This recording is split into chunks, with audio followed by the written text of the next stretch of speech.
తేజ సజ్జా కొత్త Telugu pan India cinema Mirai నిన్న శుక్రవారం సెప్టెంబర్ 12న రిలీజ్ అయిన విషయం తెలిసిందే. ఇక ఈ సినిమా మొదటి రోజు గ్రాస్ కలెక్షన్స్ చూస్తే తెలంగాణలో ఈ సినిమా అంటే మేజర్గా హైదరాబాద్ నుంచి 8 కోట్లు గ్రాస్ కలెక్ట్ చేస్తే, రాయలసీమ జిల్లాల నుంచి 2 కోట్లు, మిగిలిన ఆంధ్ర నుంచి 3 కోట్లు, అలా టోటల్గా మొదటి రోజు మిరాయ్ సినిమా తెలుగు రాష్ట్రాల్లో 13 కోట్లు గ్రాస్ కలెక్ట్ చేసింది.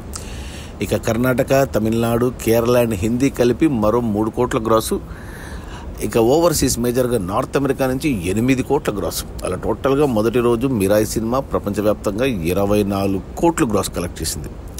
ఇక ఈ 24 కోట్ల గ్రాస్లో థియేటర్ల రెంట్లు, గవర్నమెంట్ ట్యాక్సులు, ఖర్చులన్నీ పోను డిస్ట్రిబ్యూటర్ షేర్ వచ్చేసి 14 కోట్లు ఉంది. ఈ సినిమా బడ్జెట్ 60 కోట్లు అయితే 36 కోట్లకు డిస్ట్రిబ్యూటర్లకు అమ్మారు. 36 కోట్లకు గాను 14 కోట్లు వెనక్కి వచ్చేసే మొదటి రోజే డిస్ట్రిబ్యూటర్లకి. మరో 22 కోట్లు వెనక్కి వస్తే సినిమా హిట్ అవుతుంది బాక్సాఫీస్ దగ్గర కమర్షియల్గా.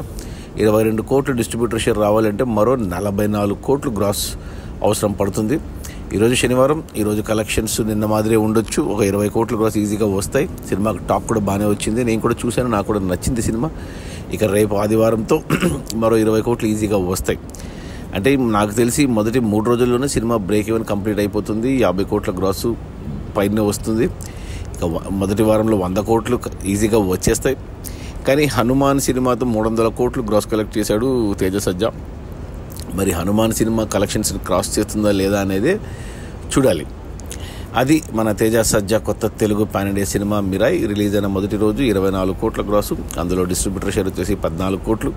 సినిమా బడ్జెట్ 60 కోట్లు అయితే 36 కోట్లకు డిస్ట్రిబ్యూటర్లకు అమ్మారు. 36 కోట్లకు గాను 14 కోట్లు వెనక్కి వచ్చే మొదటి రోజే. ఇంకో 22 కోట్లు మాత్రమే వెనక్కి రావాలి అంటే మరో 44 కోట్లు గ్రాస్ రావాలి. ఈజీగా వచ్చేస్తాయి. సినిమా ఖచ్చితంగా హిట్. ఇక సూపర్ హిట్, బ్లాక్ బస్టర్ అనేది వచ్చే లాభాలని బట్టి ఉంటుంది. Okay, bye.